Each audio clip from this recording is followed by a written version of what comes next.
जय माता दी मित्रों माँ कालका एस्ट्रोलॉजी चैनल में आप सभी का हार्दिक स्वागत है। अगर आपने चैनल को सब्सक्राइब नहीं किया है तो चैनल को सब्सक्राइब करें और बेल आइकन को प्रेस करें ताकि आप हमारी लेटेस्ट वीडियो को देख सकें। मित्रों, आज की इस वीडियो के अंतर्गत हम आपको बताने वाले हैं कि शुक्र से 12वें घर के अंतर्गत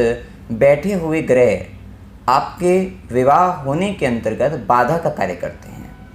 मतलब उस ग्रह के संबंधित विशेषता आपको कारक देखना है कि वो ग्रह किन चीज़ों का कारक है, तो वो चीज़ें आपको परेशान करेगी। पहले आपको कारक देखना है, फिर उस ग्रह मतलब जो ग्रह जिस भाव का स्वामी बनता है उस भाव से संबंधित चीज़ों के कारण, उस भाव से संबंधित जो भी चीज़ें हैं उनके कारण आपके जीवन में विवाह के अंतर्गत परेशानी आएगी। सबसे पहले आपको कारक ही देखना है, आपको रिजल्ट कारक से ही मिल जाएंगे। तो जैसे हम बात करते हैं, मान लीजिए आपके कुंडली के अंतर्गत शुक्र से 12वें ग्रह में सबसे पहले सूर्य के हम देखते हैं, सूर्य बैठा हो तो विशेषतः सूर्य पिता का कारक ग्रह है। तो पहले परेशानी कह सकते हैं, हो सकता है पिता के कारण परेशानी बन रही हो जिसके कारण विवाह होने में देरी हो रही है या विवाह होने में परेशानी आ रही है। सूर्य पिता का भी हो सकता है, यहाँ पे सरकार के कारण हो सकता है किसी तरीके के आप सरकारी कार्य में उलझे हुए हो जिसके कारण परेशानी बने। सूर्य के साथ में समाज और आपका बॉस विशेषता है, तो इन चीज़ों के कारण परेशानी बन रही है, इन व्यक्तियों के कारण परेशानी बन रही है जिसके कारण, या फिर सूर्य के केस में बाद में अगर आप देखें यहाँ पर आपका मतलब यहाँ पर ईगो भी कह सकते हैं कि जिसके कारण आपको विवाह होने में आपकी परेशानी आ रही है। अब इसके बाद देखें चंद्रमा, अगर शुक्र से 12वें घर के अंतर्गत चंद्रमा है तो विशेषतः चंद्रमा माता का कारक ग्रह है, तो आपकी माता के कारण परेशानी बन सकती है जिसके कारण डिले हो सकता है, देरी हो सकती है, या फिर यहाँ पर आपके इमोशंस हैं, भावनाएं हैं जिसके जरिए आपको वहाँ पर परेशानी का सामना या आपके मूड स्विंग्स मतलब उससे संबंधित परेशानी भी आपको दिक्कत बना सकती है या डिले करा सकती है।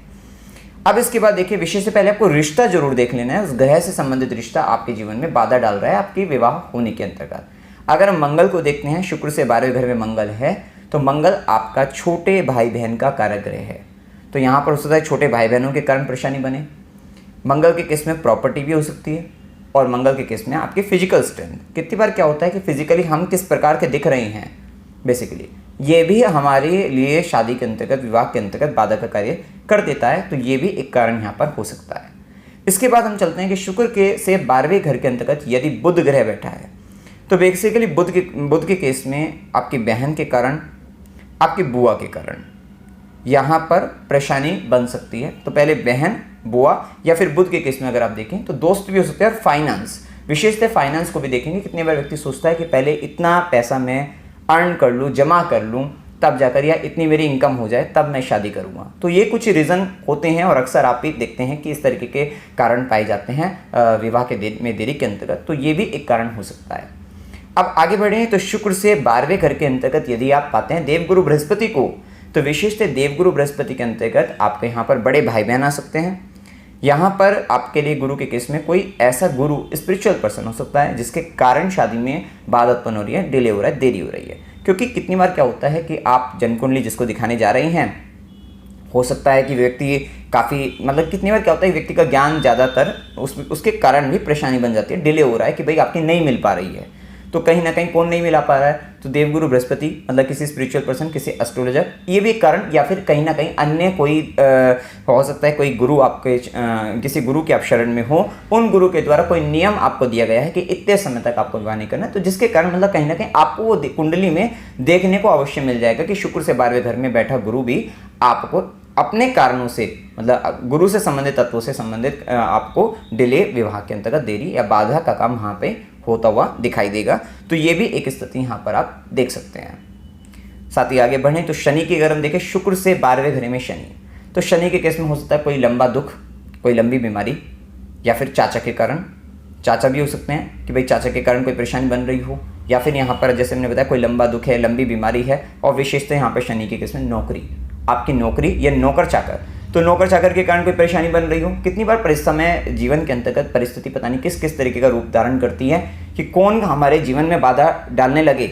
हम उसको सोच भी नहीं सकते कि वो व्यक्ति हमारे लिए परेशानी का कारण बन रहा है। तो ये हो सकता है। तो यहाँ पर नौकरी भी हो सकती है, खुद के कर्म भी हो सकते हैं। कितनी बार व्यक्ति ये सोचता है कि भाई पहले एक अच्छी नौकरी हो जाए, बहुत अच्छी मतलब है अच्छी नौकरी, उसके बाद भी उसका सोचता है कि भाई नहीं अभी ये नहीं, इतने इस लेवल की, या पहले वहाँ पर इस तरीके से नौकरी मेरे को मिल जाए तब जाकर, मतलब कहीं ना कहीं ये भी कारण खुद के कर्म आपके भी वहाँ पर जो कि आपको शादी में डिले या देरी या बाधा का काम यहाँ पर करेंगे। अब इसके बाद अगर हम देखें राहु और केतु को देखें शनि के बाद, तो राहु और केतु के केस में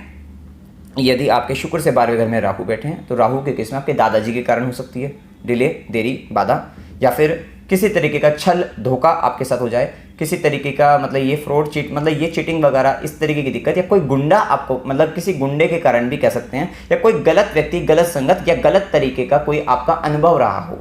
गलत लोगों से मिल गए हों, वो अनुभव आपके साथ जुड़ गया हो जिसके कारण अब आपका विवाह में देरी, बाधा, वही चीज़ें आपके जीवन में बाधा डाल रही हो। तो इस तरीके से आप ग्रह के कारकत्व को पकड़िए और फिर आप लगा कर देखिए, अवश्य आपके अगर आपका डिले हो रहा है, देरी हो रहा है, बाधा उत्पन्न हो रही है आपके विवाह के अंतर्गत, तो कोई ना कोई इस तरीके का कारण आपको अवश्य ही उस ग्रह से संबंधित मिलेगा। फिर उस ग्रह पर आपको काम करना होगा, वहां पर आपको ध्यान देना होगा, तब जाकर आपको उससे संबंधित परेशानी से मुक्ति अवश्य मिल जाएगी। अब यदि शुक्र से 12वें घर में केतु है तो देखिए केतु के केस में हो सकता है नाना जी के कारण भी कह सकते हैं, और यहाँ पर केतु के केस में किसी तरीके का डिटैचमेंट का भाव आ रहा है, अलगाव का भाव आ रहा है, और या मुक्ति की इच्छा हो रही है, मतलब कहीं ना कहीं डिटैचमेंट क्रिएट आपके साथ हो रहा है, जिसके कारण भी आपको या कोई मिस्टेक, बेसिकली कोई पास्ट मतलब मिस्टेक आपने कोई कर दी हो, कोई गलती आपसे हो गई हो जो आपकी अब शादी में बाधा डाल रही है, परेशानी कर रही है। तो ये एक कारण कुछ हमने जो बताए हैं शुक्र से 12वें घर में इस तरीके से ग्रह हो, उनका कारकत्व पकड़िए और तब आपको उन्हीं ग्रहों से संबंधित फिर आपको सॉल्यूशन भी आपको देखने को मिल जाएगा। उन ग्रहों पर से संबंधित जो रिश्ता है पहले उस पर काम करिए, उसके साथ साथ उस ग्रह से संबंधित कुछ उपाय करिए और तब आपको शांति मिलेगी और अवश्य ही फिर आपकी विवाह में आने वाली परेशानियों से आपको मुक्ति मिल जाएगी। तो मित्रों, जानकारी अगर आपको अच्छी लगी वीडियो को लाइक कीजिएगा, शेयर कीजिएगा और चैनल को सब्सक्राइब कीजिएगा। जय माता दी।